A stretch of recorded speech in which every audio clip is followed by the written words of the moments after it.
শুভ সন্ধ্যা শ্রোতা বন্ধুরা, আশা করি সবাই ভালো আছেন। আমরা আজকে দ্বিতীয় দিনের মতো মুখোমুখি হয়েছি ঢাকা বিশ্ববিদ্যালয়ের সাবেক অধ্যাপক যারা মাইমুল হাসান স্যারের সাথে। মাইমুল হাসান স্যার আমাদের খুবই পরিচিত মুখ। বাংলাদেশের জুরিসপ্রুডেন্সের উপরে তার সমকক্ষ শিক্ষক ঢাকা বিশ্ববিদ্যালয় সহ সারা দেশে নাকি নাই, এরকমই একটা বক্তব্য তার ছাত্ররা দিয়ে থাকেন আর কি। তো আমরা সেই স্যারের সাথে আজকে ঠিক আইন বিষয়ে না, আইন বিষয়ে স্যার অনেক লেখালেখি করেন, অনেক বই টই করেছেন, সেগুলো দেশি বিদেশি বিশ্ববিদ্যালয়ে পড়ানো হয়। তো সেই বিষয়গুলোতে স্যারের পারদর্শিতা আছেন, বাট আমি আইনের ছাত্র নই, যে কোনো আইন বিষয়ক আসলে আমরা আজকে আলাপচারিতে যাচ্ছি না।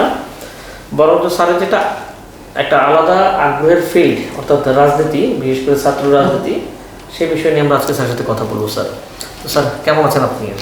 জি আলহামদুলিল্লাহ ভালো আছি, আপনি কেমন আছেন? স্যার আছি আলহামদুলিল্লাহ ভালো। স্যার আপনি আইনের মানুষ, কিন্তু আমরা আজকে মূলত আইন না, আমরা রাজনীতি, বিশেষ করে ছাত্র রাজনীতি, ব্রিটিশ পিরিয়ড, পাকিস্তান পিরিয়ড এবং আর্লি বাংলাদেশের ছাত্র রাজনীতি নিয়ে একটু আপনার সাথে কথা বলতে চাই, এবং একটু ভিন্ন আঙ্গিকে। স্যার, ছাত্র রাজনীতি সম্পর্কে তো আমাদের খুব গৌরবোজ্জ্বল একটা বক্তব্য সবাই দেওয়ার চেষ্টা করে বা দেয় আর কি, এবং ইনফ্যাক্ট তাই ছিল হয়তো, কারণ আমি নিজেও আর্লি 90-তে আমার জন্ম আর কি। সেই সময় থেকে আমি ছাত্র নেতাদের গল্প করেই মূলত ছাত্র নেতা হব বা রাজনীতি করবো একটা ইচ্ছা আমার ভিতরে। স্বাভাবিক একটা নতুন মানুষ, একজন ছাত্র, সে বড় হবে, এটাই তো সে চাইবে। আর বড় হবে মানে কি? বড় হবে, যারা বড় হয়েছে তাদেরকে দেখেই তো বড় হবে। তো একজন ছাত্র নেতা তো চাইবেই যে আমি শেখ মুজিব হব, আমি বঙ্গবন্ধু হব, আমি দেশবন্ধু চিত্তরঞ্জন হব, আমি সারওয়ার্দী হব, আমি ফজলুল হক হব, আমি জিয়াউর রহমান হব, আমি ভাসানী হব। এটাই খুব স্বাভাবিক না? এটার দিক থেকে এটা তো অন্যায় কিছু না। আমি অনেকে এটাকে মানে যে ছাত্ররা এত অল্প বয়সে এত উচ্চাভিলাষী হয়ে যাবে। আর উচ্চাভিলাষ তো ছাত্রদেরই থাকবে, আমাদের তো উচ্চাভিলাষ থাকবে না। আমাদের তো উচিত হচ্ছে সব উচ্চাভিলাষ বাদ দিয়ে মানুষের, দেশের খেদমত করা। আর আপনাদেরই তো উচ্চাভিলাষ থাকবে যে দেশের জন্য আপনারা কিছু করবেন। কিন্তু সেইখানে লেজুর বৃত্তিটা এনে যে কাজটা করে ফেলেছে ইদানিংকালে সাম্প্রতিক সময়ে, সেটি বড় বিষয় হয়ে গেছে। আর আপনি যেটা বললেন যে গৌরবোজ্জ্বল ইতিহাস, এটা অস্বীকার করার কিছু নাই। এটা তো বাংলাদেশ স্বাধীন হওয়ার পেছনে ছাত্রনেতাদের যে গৌরবোজ্জ্বল অবদান, সেটা যদি কেউ অস্বীকার করে, সে স্বাধীনতাকে অস্বীকার করলো। যারা বলে যে ওই দল দেশ স্বাধীন করছে, ওই দল দেশ স্বাধীন করছে, আমি তাদের সঙ্গে কখনই একমত না। ও কোনো একক শক্তি দেশ স্বাধীন করে নাই। এই ছাত্র, কৃষক জনতার নেতৃত্বে সকল মানুষ মিলে দেশ স্বাধীন করেছে। তো সেই গৌরবোজ্জ্বল ইতিহাসের পুরোটা ছিল ছাত্র সমাজ, এবং বিশেষ করে ঢাকা বিশ্ববিদ্যালয়। স্যার, এখানে একটা জিনিস স্যার, যে আমরা যদি আমেরিকার দিকে তাকাই, যে আমেরিকার স্বাধীনতা পেল 1776 সালে। তো সেই সময় জর্জ ওয়াশিংটন একজন ছাত্র বা তরুণ নেতা আর কি, যুব নেতা। উনি ছাত্র আমেরিকাতে নাই, আর উনি যুব নেতা হিসাবে উনি এবং ওনার একটা টিম তৎকালীন ব্রিটিশ সরকারের বিরুদ্ধে বিদ্রোহ করে, এবং তারা আমেরিকাকে, ইউএসএকে স্বাধীন করেন আর কি। আপনি জানেন তাদের গড় বয়স কত?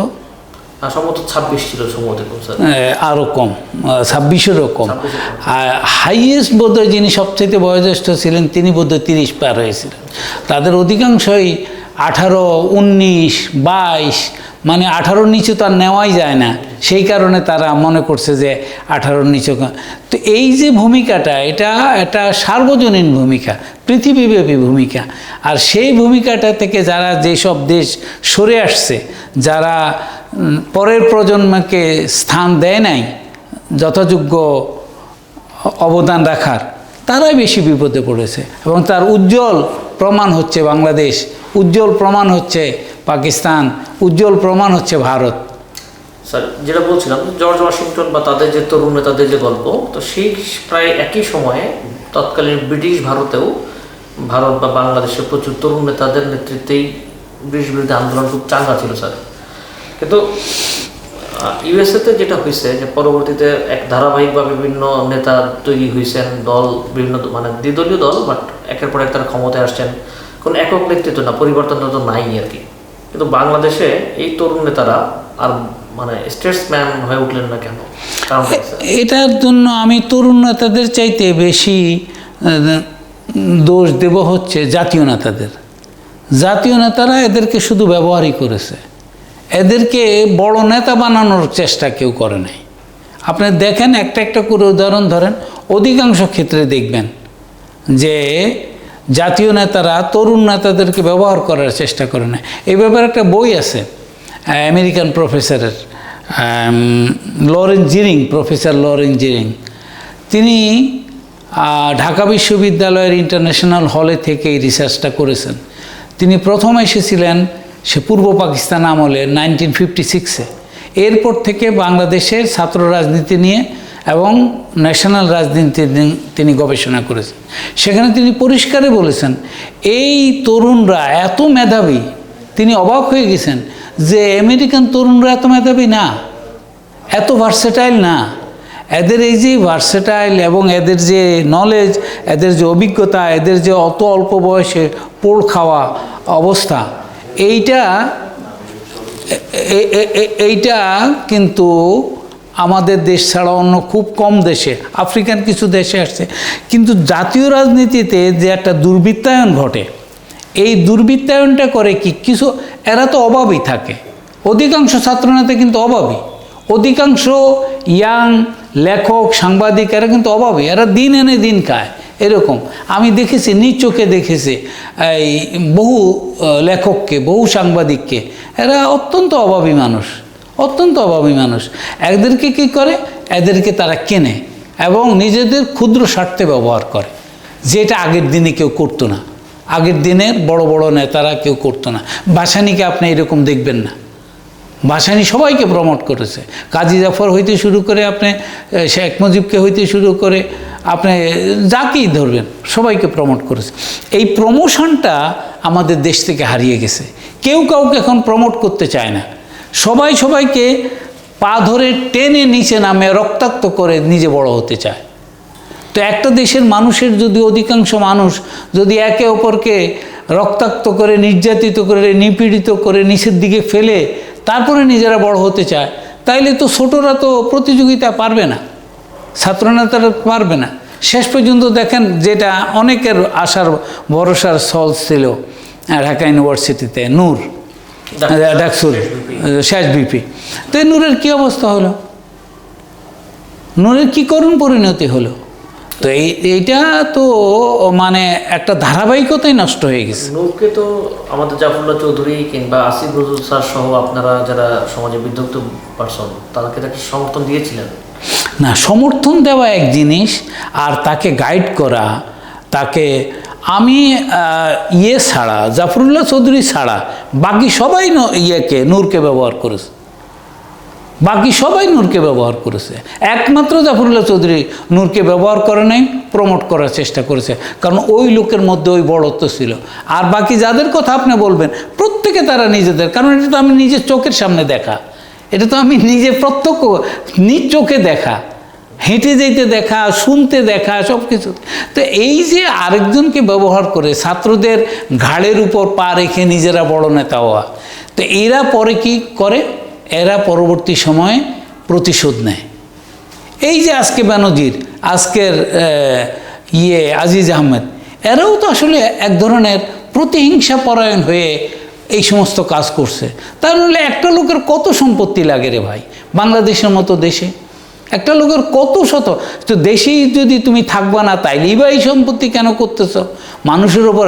এখন তো দেখা যাচ্ছে বেনজির আহমেদ হিন্দুদের বাড়ি বাড়ি গিয়ে পুলিশ পাঠিয়ে ভয় দেখিয়ে তার নামে জমি কিনে নিচ্ছে। এটা তো প্রতিষ্ঠিত সত্য। এখন হিন্দু লোকরা বেরিয়ে এসে বলতেছে আমরা কি করব, আমাদের বলছে যে আমি পুলিশ প্রধান থেকে আসছি, তুমি যদি জমি লিখে না দাও তাহলে তোমার বিপদ হবে, তোমার জীবন থাকবে না। মেজর সিনহাকে তারা মেরে ফেললো। বিভিন্ন জায়গায় মানুষের জীবন, যখন মানুষের তো জীবন একটা, আপনার বলেন, আমার বলেন, ওদের বলেন, সকলের জীবন একটা। এখন এই জীবনটাই যদি বিপন্ন হয় তাইলে তো মানুষ যে কোনো, এখন ছাত্রদের জীবন বিপন্ন করে ফেলেছি আমরা। কী ছাত্রনেতা, কী সাধারণ। আপনি ঢাকা বিশ্ববিদ্যালয়ে আমরাও ছাত্র ছিলাম, কখনো চিন্তা করতে পারি নাই যে এই যে গণরুমের নামে যে অত্যাচার এবং জোর করে মিছিলে নেওয়া, এমনকি বাকশালী আমলেও জোর করে কোনো ছাত্রকে মিছিল মিটিংয়ে জোর করে নিত না। আর এখন পিটানো হয়, রীতিমতো পিটানো হয়, তুমি কেন মিছিলে গেলা? তাদেরকে পরীক্ষা দিতে দেওয়া হয় না কেন মিছিলে? আমার ছাত্ররা আমার কাছে এসে কেঁদেছে, বলছে স্যার আমি তো পরীক্ষা দিতে পারলাম না, আপনার টিউটোরিয়াল পরীক্ষা আমি দিতে পারলাম না, আমি টার্ম পরীক্ষা দিতে পারলাম না। কেন? বলেছে যে আমাদের তো গান পয়েন্টে নিয়ে গেছে মিটিং করার জন্য, মিছিল করার জন্য। তো কাজেই বিষয়টা অত্যন্ত বেদনাদায়ক এবং দুঃখজনক, এবং এটা একটা বিরাট। এই দায় কি শুধুমাত্র জাতীয় নেতাদেরই, যে ইয়াং নেতৃত্ব বা ছাত্র নেতারা যে বৃহৎ পরিসরে রাজনীতি করার সুযোগটা পায় না? একটা এমপি বা একজন মন্ত্রী হওয়ার ভিতরেই তারা তাদের কেরিয়ারের সাফল্য খুঁজে পায়, সার্থকতা খুঁজে পায়। এটা কি শুধু জাতীয় নেতাদেরই, মানে যারা সিনিয়র নেতা তাদেরই ব্যর্থতা, মানে তাদেরই দায়, নাকি ছাত্রদের এখানে একটা দায় আছে? ছাত্রদের দায়টা ছোট, মানুষ যত ছোট হয় তার দায়টা তত বড়। জাতীয় নেতাদের দায় সবচেয়ে বেশি, জাতীয় নেতাদের সবচেয়ে বেশি। আমি তো ঢাকায় বিশ্ববিদ্যালয় কর্তৃপক্ষের বিরুদ্ধে রিটও করেছি, আমি দেখেছি তো, সকলের মুখ আমি দেখেছি। যখন সত্য কথা বলার প্রশ্ন যখন আসে, ন্যায় নীতির প্রশ্ন যখন আসে, তখন সবচেয়ে বেশি বিট্রে করে শিক্ষকরা, সবচেয়ে বেশি বিট্রে করে জাতীয় নেতারা। ছাত্ররা অনেক পরে বিট্রে করে, অনেক পরে, তাদের উস্কানিতে, তাদের প্রলোভনে, তাদেরকে শিক্ষক করবে, তাদেরকে এই সুবিধা দিবে সেই সুবিধা, তাহলে তাদের দায়টা ছোট হয়ে গেল, শিক্ষকের দায়টা বেশি হলো, জাতীয় ছাত্র নেতাদের দায়টা বেশি হলো। আমরা শিক্ষকরা কিভাবে ছাত্রদের প্রতি এরকম পক্ষপাতিত্ব করতে পারি? কি পরীক্ষা দেওয়ার ব্যাপারে, কি প্রশ্ন দেওয়ার ব্যাপারে, কি চাকরি দেওয়ার ব্যাপারে, সকল ক্ষেত্রে। এখন আমরা বলি যে সচিবালয় দুর্নীতিগ্রস্ত, কিন্তু ঢাকা ইউনিভার্সিটির রেজিস্ট্রি বিল্ডিং কীরকম দুর্নীতিগ্রস্ত আমরা কি জানি না? আমরা কি বুঝি না? কিন্তু দেশবাসী যা জানে না, দেশবাসী এখনও তা জানে না। এখন এই পাকিস্তান পিরিয়ডের ছাত্র নেতা এবং বাংলাদেশ পিরিয়ডের ছাত্র নেতা, বাংলাদেশ পিরিয়ডকে আবার দুই ভাগে ভাগ করা যায়। যে ধরেন 90 দশক পর্যন্ত এক ধরনের রাজনীতি প্যাটার্ন ছিল, 90-এর পরবর্তী প্যাটার্নটা আমাদের দিকে আসছে। তো এই যে তিনটা কাল, 47 থেকে 71, 71 থেকে 90 এবং 90 থেকে বর্তমান সময়, এই তিনটা কালের যে বিভিন্ন ছাত্র নেতাদের আবির্ভাব ঘটছে আপনার চোখের সামনে ঘটছে। এদের কেউ আপনার সিনিয়র ছিলেন, কেউ আপনাদের সহপাঠী, সহযোদ্ধা, কেউ হয়তো অনুজ, মোটামুটি সবাইকে আপনি কাছ থেকে দেখছেন, নুরু পর্যন্ত। তো এই তিনটা কাল সম্পর্কে আপনি একটা আলাদা মূল্যায়ন চাচ্ছেন? আমি শেষের দিক থেকে শুরু করি, মানে মোটামুটি শেষের দিকে, মাঝামাঝি থেকে শুরু করি। এরশাদ যেটা করেছিল, সে খুব ভয় পেত ছাত্র রাজনীতিকে, এবং সেটাই ফলছে যে সে খুব ভয় পেত। সে ছাত্র রাজনীতিতে নিজের দল খুলতে চায় না। সে ভাবিছিল যে আমি ছাত্র রাজনীতিতে যদিও প্রবেশ করি, বেশি দিন ক্ষমতা থাকতে পারবো না। সেই জন্য সে ছাত্র রাজনীতিকে দমিয়ে রাখার চেষ্টা করছে।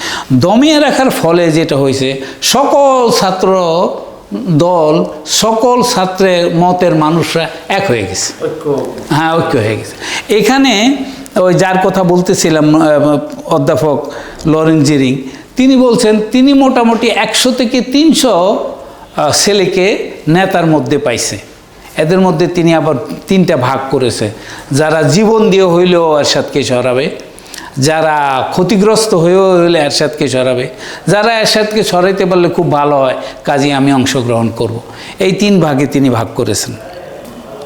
তো এখানে এরশাদের অবিদেরকে ব্যবহার করার যে প্রক্রিয়াটা এরশাদ শুরু করেছিল, এইটা যখন ভেস্তে গেছে, আর সকল ছাত্র রাজনৈতিক দলগুলি যখন একত্রিত হয়ে গেছে, দেশটা রাষ্ট্রপতি শাসিত সরকার থেকে সংসদীয় পদ্ধতির সরকারে প্রবেশ করলো 91 সালের ইলেকশনের মাধ্যমে। ওইখানে এসেও আমাদের দেশটা ঘুরে দাঁড়াতে পারত। 91 সালেও আমরা হোপলেস ছিলাম না। 91 সালেও আমাদের বিরাট সম্ভাবনা ছিল জাতির সামনে, কিন্তু 91-এর পরে প্র্যাকটিক্যালি আমাদের জাতির কপালে একটার পর একটা দুর্ভাগ্য আসতেইছে এবং আসতেই থাকবে বলে আরও বেশ কিছুদিন, যতদিন আমরা এটা বুঝবো না যে ছাত্রদের, পাকিস্তান আমলে আমাদের ছাত্র রাজনীতি করার দরকার ছিল, আমাদের স্বাধীনতার প্রয়োজন ছিল। ব্রিটিশদের বিরুদ্ধে আমাদের ছাত্র রাজনীতি করার দরকার ছিল, আমাদের স্বাধীনতার প্রয়োজন ছিল। বাংলাদেশ স্বাধীন করার অর্থ হচ্ছে বাংলাদেশের অর্থনীতিকে সমৃদ্ধ করা, বাংলাদেশের কূটনীতিকে সমৃদ্ধ করা, বাংলাদেশের জীববৈচিত্র্যকে সমৃদ্ধ করা, সব কিছুকে সমৃদ্ধ, বাংলাদেশের ইয়াঙ্গার জেনারেশনকে সমৃদ্ধ করা, শিক্ষা ব্যবস্থাকে সমৃদ্ধ করা। আমরা প্রত্যেকটা ক্ষেত্রে শুধু ফেলিওর না, আমরা প্রত্যেকটা ক্ষেত্রে হয় ইচ্ছাকৃতভাবে, নয় না জেনে না বুঝে ধ্বংস করেছে। উচ্চশিক্ষাকে আমরা এমন এক পর্যায়ে নিয়ে আসছি, এখন কোনো কিছুতে নেপালের উপর আমরা যেতে পারি না। নেপালকে কখন আমরা গণায় ধরতাম না, সেই নেপালের উপরে কোনো বিষয়ের গবেষণাতে আমরা নেপালের উপর যেতে পারতেছি না। এখন এই অবস্থা আমরা পৌঁছেছি। আমরা নেপাল বাদ দিয়ে অন্য দেশের সঙ্গে যদি তুলনা করেন, এখানে ভারতের সঙ্গে তো আমাদের শিক্ষা গবেষণা কোনো তুলনাই হয় না। পাকিস্তানের সঙ্গেও যদি তুলনা করেন, পাকিস্তানের সব কিছুই প্রায় ধ্বংস হয়ে গেছে, কিন্তু তারপরেও তারা শিক্ষা ব্যবস্থাকে টিকিয়ে রাখার জন্য একটা চেষ্টা চালিয়ে যাচ্ছে ক্রমাগতভাবে। র্যাঙ্কিংয়েও সেটা প্রকাশিত হয়, রিসার্চেও সেটা প্রকাশিত হয়। সালাম তো এমনি বাড়িয়ে আসে নাই যে ওখানে নোবেল পুরস্কার পাওয়া সালাম। তো এখন একজন বলবে আমাদের তো গ্রামীণ ব্যাংকের ইউনুস সাহেব আছেন, কিন্তু এইটার কম্প্যারিজন ওইটা দিয়ে তো হবে না।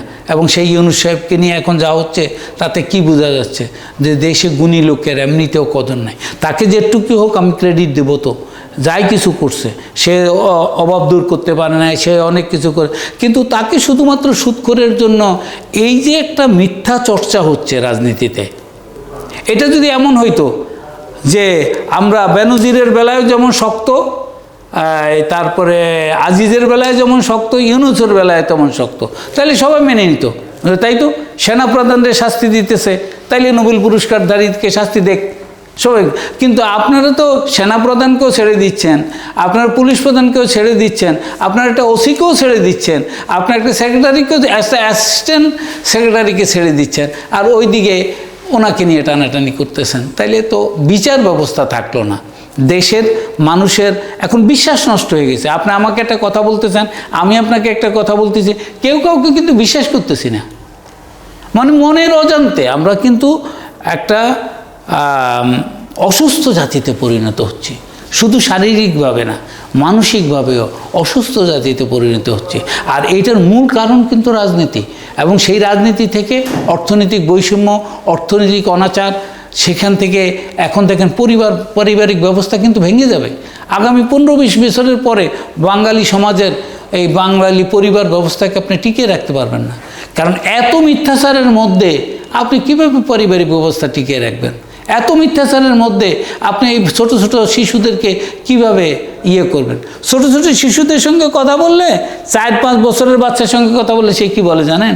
তারা একটা কিছু বললে সে বলে, তুমি তো মিথ্যা কথা বলতেছো। তার মানে এই বাচ্চার মনের মধ্যে অলরেডি ঢুকে গেছে যে যা কিছু আমি শুনতেছি এটা মিথ্যাই শুনতেছি। তো এটা কঠিন অবস্থা না? এটা কঠিন অবস্থা। যেটা আসছিলাম আর কি, যে ব্রিটিশ পিরিয়ড বা পাকিস্তান পিরিয়ডে যে ছাত্ররা ছিলেন, তাদের সাথে গুণগতভাবে স্বাধীনতা পরবর্তী বা আর একটু পরবর্তী 90 পরবর্তী যে ছাত্ররা আসছে, এদের গুণগত পার্থক্যটা কি? মৌলিক পার্থক্য হচ্ছে, আগে ভালো ছাত্র না হইলে আপনাকে নেতা হিসাবে কেউ গ্রহণ করতো না। এই নূরের কথাই বলে, নূর এখন পর্যন্ত একটা সেন্টেন্স ইংরেজি বলতে পারে না। সে ইংরেজি বিভাগের ছাত্র, সে যতবার পাবলিকলি চেষ্টা করেছে একটা সেন্টেন্স ইংরেজি বলতে সে পারে নাই। এবং এখন তার দোষ দিয়ে তো লাভ নাই। আমি গ্যারান্টি দিয়ে বলতে পারি, ঢাকা বিশ্ববিদ্যালয়ের বিরাট সংখ্যক শিক্ষক বাংলা বা ইংরেজিতে এক পাতা শুদ্ধ করে লিখে দিতে পারবে না। আমি গ্যারান্টি দিয়ে, চ্যালেঞ্জ দিয়ে বলতে পারি, কারণ আমি নিজে দেখেছি তাদের অবস্থা। তারা যারা শিক্ষক হচ্ছে তাদেরকে আমি চিনি, ব্যক্তিগতভাবে চিনি, তাদের খাতা আমি পরীক্ষা করে দেখেছি। আমার কাছে অবাক লাগে, এরা এখন বিশাল বিশাল বড় বড় পণ্ডিত হয়ে গেছে, বিশাল বিশাল শিক্ষক হয়ে গেছে, জাতীয় ফেস হয়ে গেছে, জাতির নীতি নৈতিকতার ধারক হয়ে গেছে। কিন্তু আপনি বলেন ইংরেজি বা বাংলায় বা অন্য যে কোনো ভাষায় একটা পৃষ্ঠা শুদ্ধ করে লিখে দেখ, সে পারবে না। আমি আপনাকে চ্যালেঞ্জ করে রাখলাম, আপনি এটা মানে মেধার যে জায়গাটা সেটা নষ্ট হয়েছে স্যার সাংঘাতিকভাবে। আর অন্যান্য জায়গায় মানে আরেকটা নষ্ট হয়েছে যে সার্বিকভাবে আমাদের ছোটোবেলায়ও আমরা ঘুষখোর খুঁজে বেড়াতাম, যে এই গ্রামের ভিতরে কয়জন ঘুষখোর আছে। আমরা যখন হাই স্কুলে পড়ি তখন সবাই মিলে চিন্তা করতো এই গ্রামে কয়জন ঘুষখোর আছে। তো আমাদের মধ্যে একটা গ্রুপ ছিল যে দেখতে হবে কাদের পেট বড়, যাদের পেট বড় তারাই বোধহয় ঘুষ খায় বেশি। তো এগুলির সঙ্গে বাস্তবতার কোনো মিল নাই, কিন্তু সারা গ্রাম খুঁজে এক একটা গ্রামে দেখা যেত দুইজন তিনজন ম্যাক্সিমাম চারজন, বড় ঘুষখোর একজন দুজনের বেশি পাওয়া যেত না। আর এখন প্রত্যেক বাড়িতে কত ডজন ঘুষখোর আছে তার কোনো ঠিক ঠিকানা নেই। ঘুষ না খাইলেই বরং আপনার ডিসক্রেডিট, আপনি ঘুষ খাইলেন না কেন?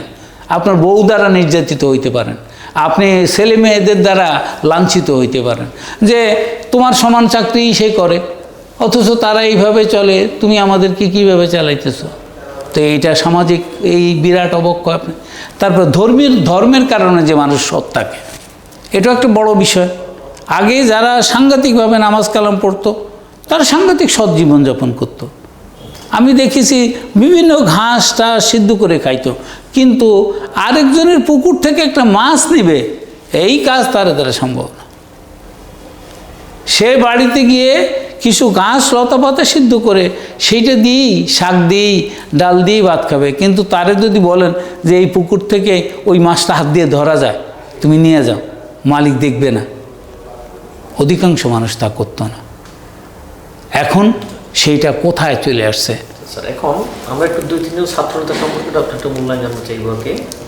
তো বিশেষ করে স্যার স্বাধীনতা পরবর্তী সময়কার যে শেখ মুজিবুর রহমানের ভাগ্নে, তো শেখ মনি অনেকটা মেট্রোস একটা ক্যারেক্টার আর কি, তার সম্পর্কে জানাশোনা খুবই কম আমাদের।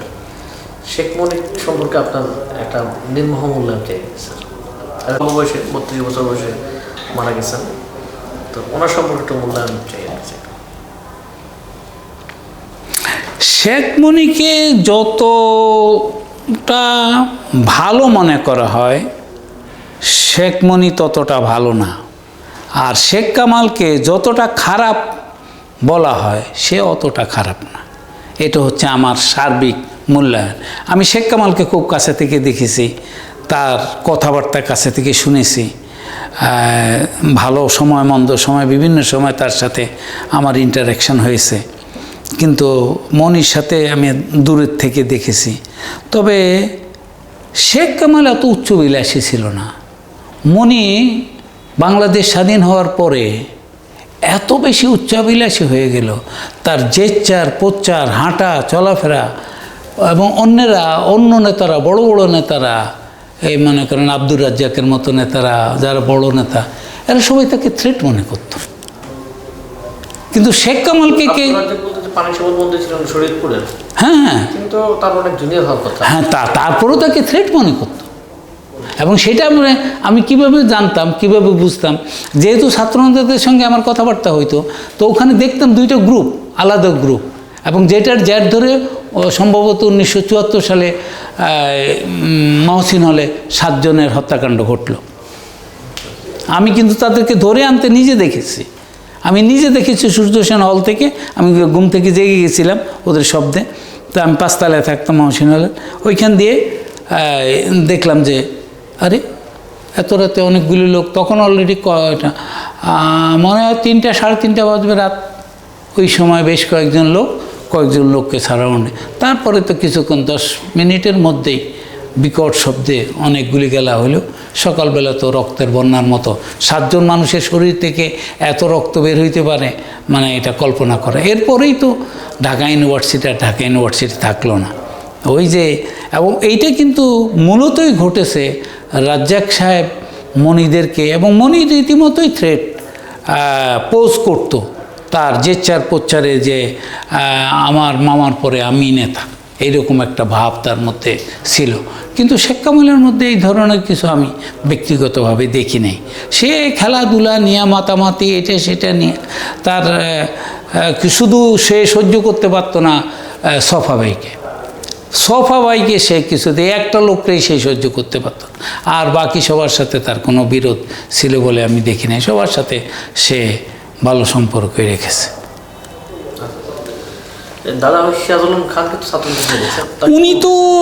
উনি তো পেছনের দরজায় থাকতো, উনি যাদেরকে ট্রেনিং দিত তাদের সঙ্গে আমার অনেক কথাবার্তা হয়েছে।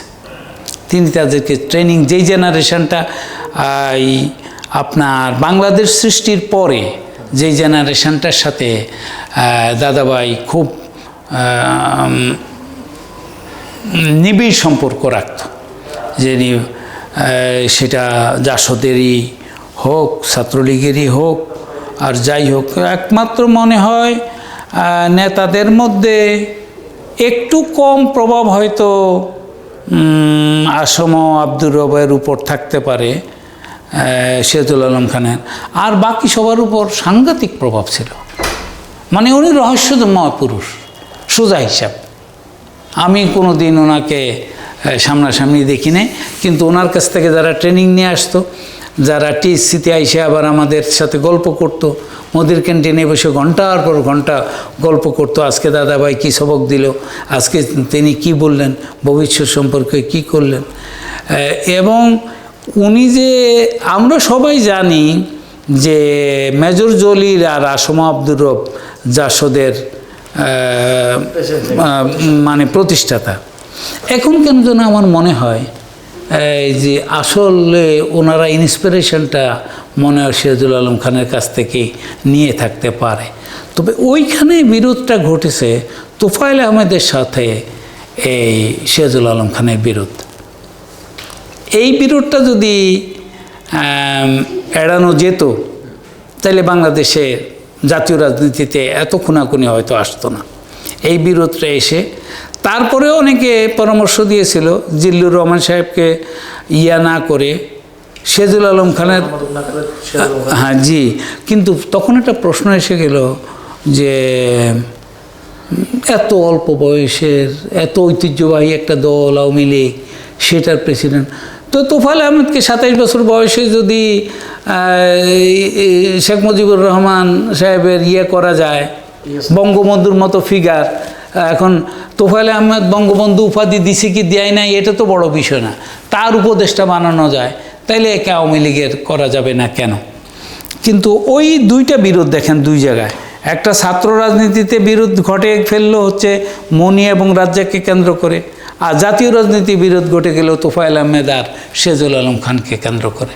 এইটা মিটিগেট করতে না করতে রক্ষী বাহিনীর বিষয়, তারপরে সেনাবাহিনীর বিষয় এসে গেল। তা আপনার দেশ রক্ষা করবেন কীভাবে? আপনাকে তো ট্র্যাজিক কোনো পরিস্থিতির মোকাবেলায় থাকতে হবে। দুইজন ছাত্রদের সম্পর্কে জানবো আজকে।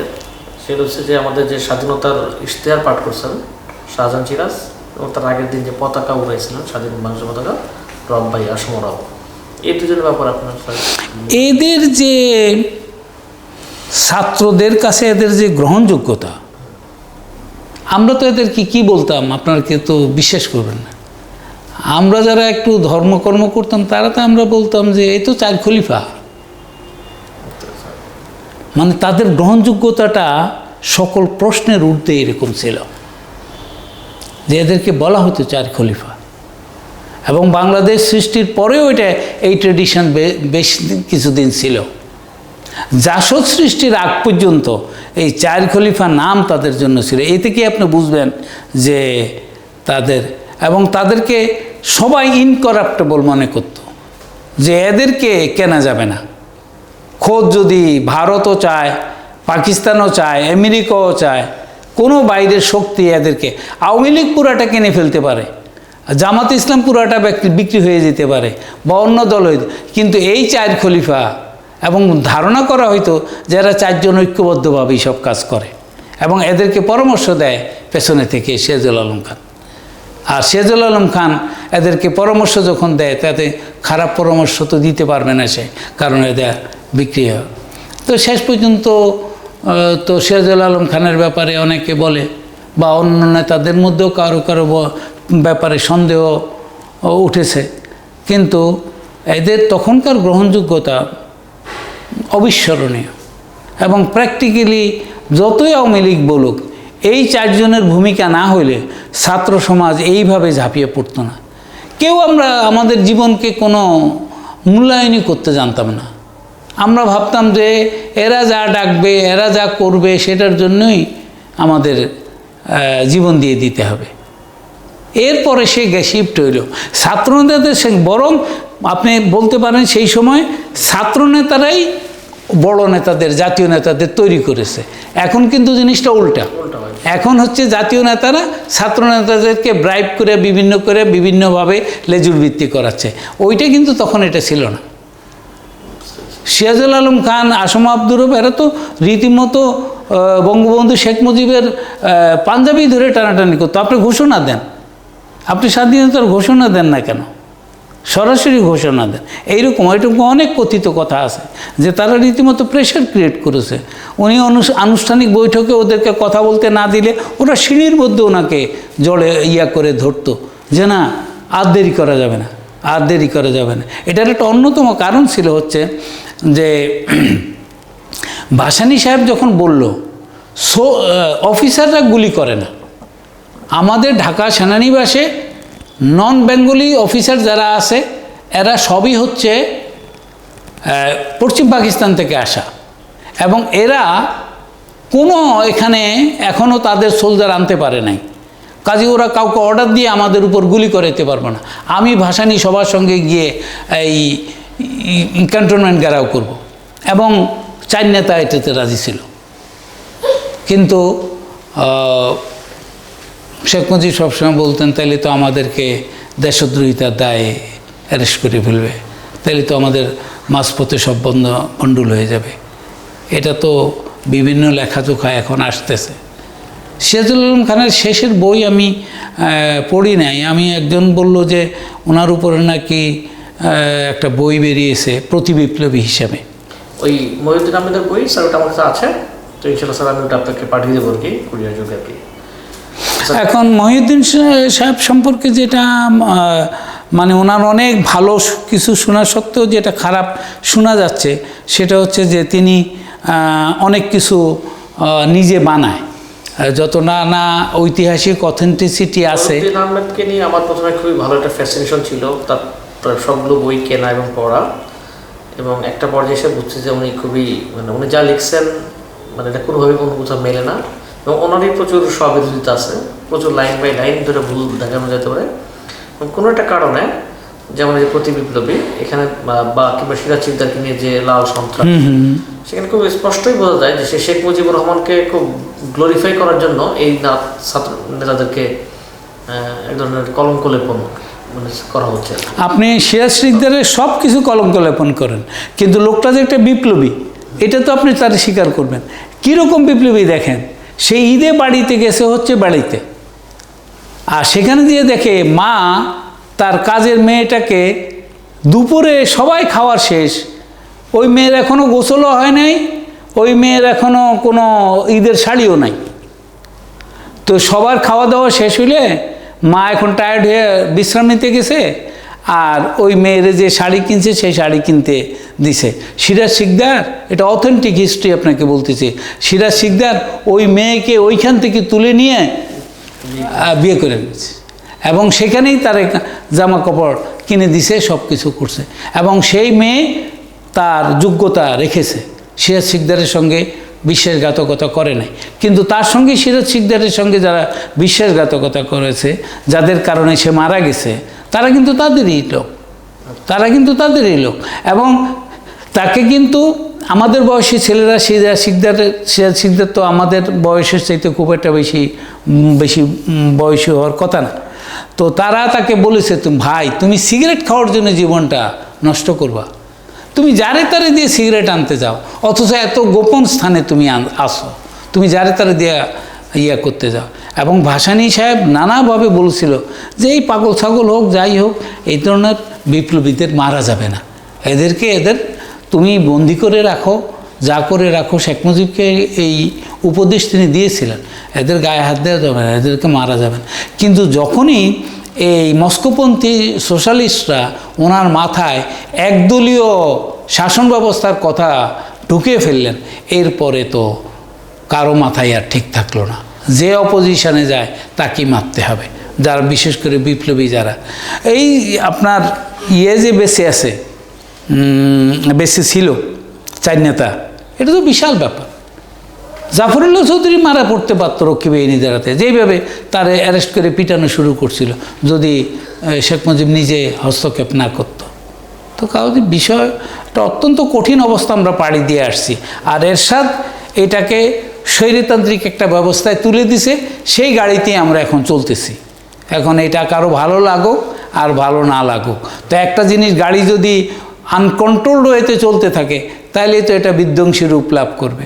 এরশাদের লেগেসি আমরা বহন করে যাচ্ছি এখন। এটাই এটা আমার মানে কি বলতে উপসংহারে আমি এই কথাই বলব।